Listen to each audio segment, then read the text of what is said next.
Right now, it seems like everyone is discussing what will happen if Trump stops supporting Ukraine.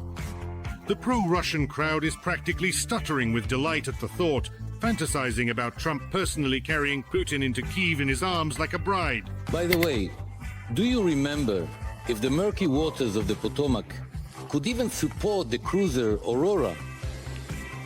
Yeah, by the way, their Depth, okay? the depth is sufficient. Only there, likely. Advise Trump. It's some battleship like the New Jersey.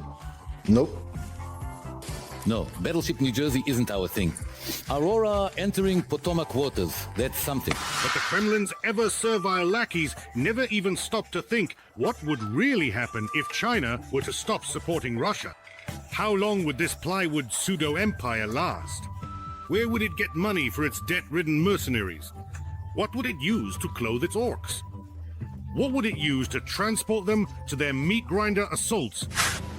Buggies Chinese? Everything's all Chinese. They need motorcycles, don't they? Right? They need a crazy number of lightly armored vehicles, don't they? How much longer will our foundations have to spend insane amounts of money buying Chinese instead of Russian equipment? Thank you, China, for being there. After 3 years of war, Russia's economy has shriveled to the size of a small Chinese province. It turned out that, aside from certain types of weaponry, Muscovy doesn't produce anything on its own.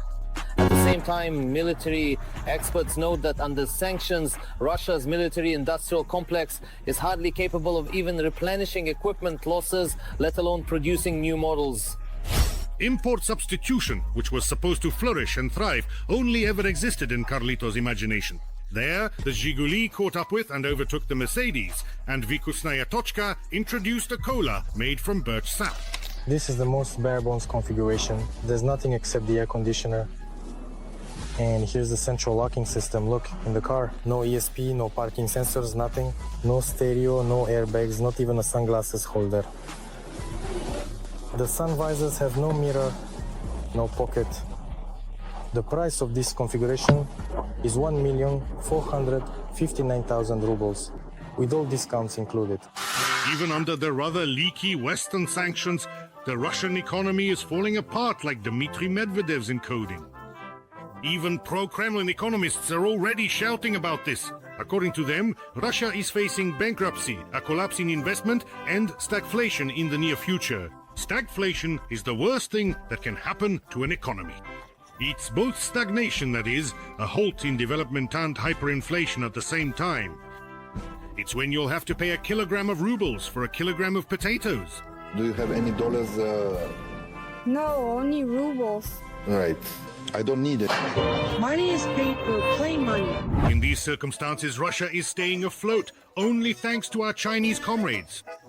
The geostrategist who wanted so badly to outplay everyone and become a global hegemon has turned his pseudo-country into a giant beggar that can't even produce toilet paper without help from a grown-up uncle. But in Russia, they managed to develop the first domestically made flushable toilet paper core. Well, thank God they managed it. Well, did they manage it? Of course. And what did the opposition say? We can't do anything. See, now that's a breakthrough. Now that's an achievement of toilet paper core.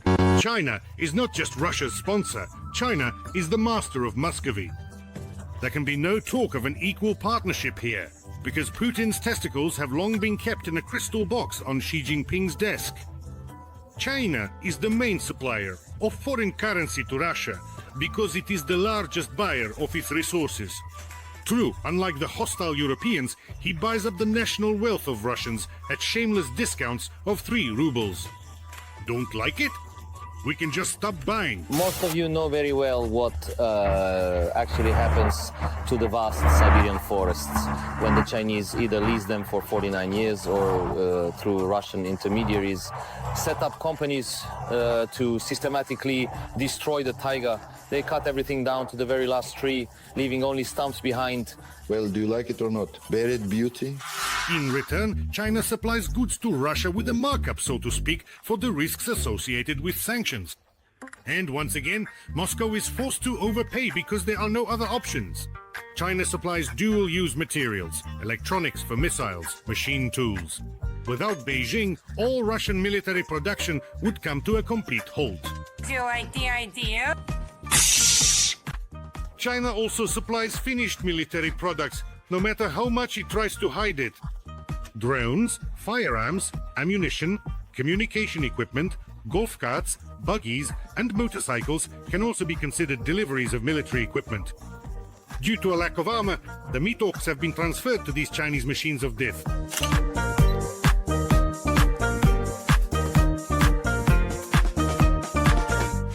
Ironically, the Russian occupiers are fighting like the German Nazis died on motorcycles with sidecars.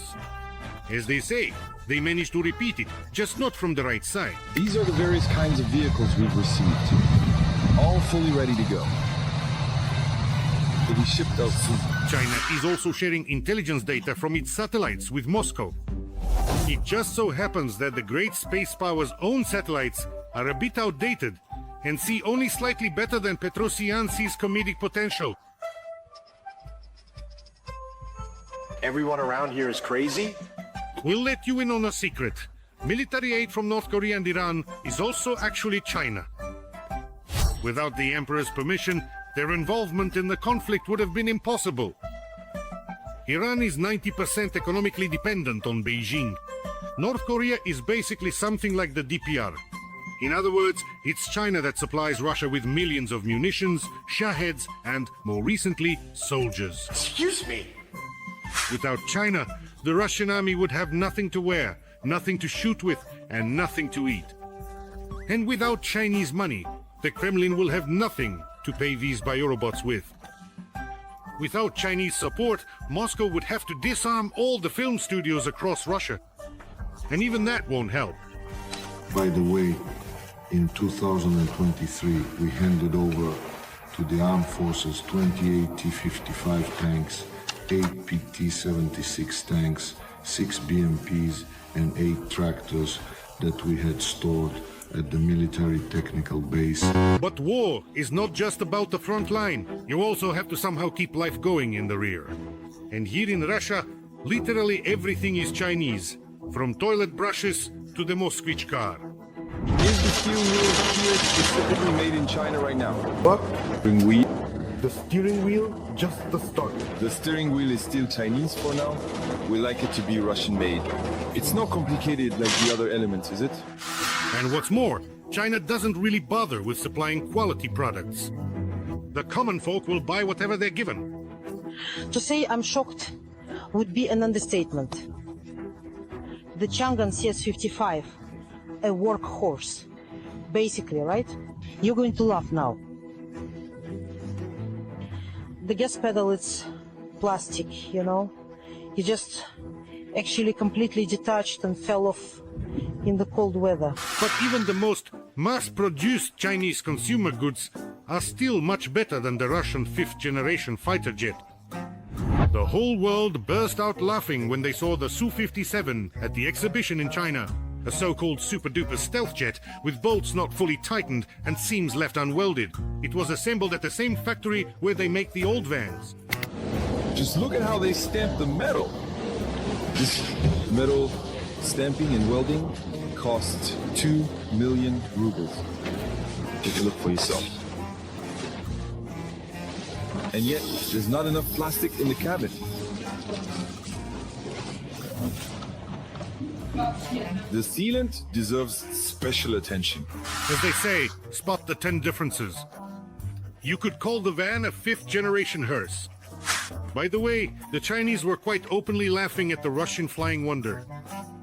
But for the Iskanders, it was no laughing matter, because without the Chinese, the Iskander won't fly.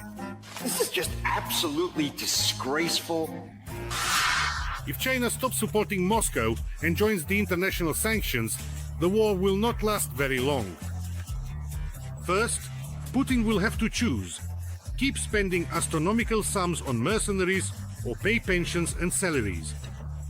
Of course, he'll choose the mercenaries, and Russia will be swept by hungry riots of old ladies storming the trash bins at Pyatorochka. We're paying for the internet, so ourselves. You know how it has been done? You should put it here and throw a chicken in there. Now that would be a real war. Then, even the money for mercenaries will run out. The orcs will be sent into meat grinder assaults for free. And that's when the soldiers' mutinies will begin. because dying for a bowl of barley porridge is too much even for the most loyal serfs. Listen.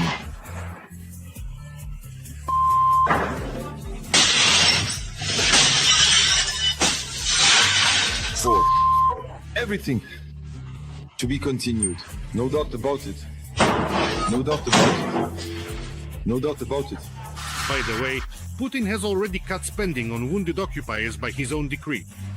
Now, in order to get the coveted 3 million rubles, you have to give up a leg, an arm, or a piece of your head in return. Good afternoon.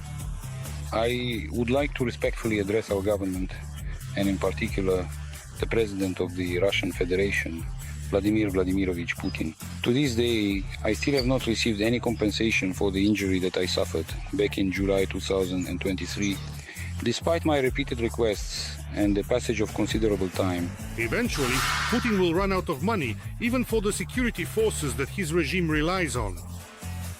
And the riot police will no longer be fighting uprisings. In fact, quite the opposite. Then all these former Putin loyalists, imperialists, and conquerors will come to Putin and tell him a self-evident truth. China can very quickly put a stop to Russia's aggression against Ukraine. All it really takes is simply to stop feeding this rabid dog by hand.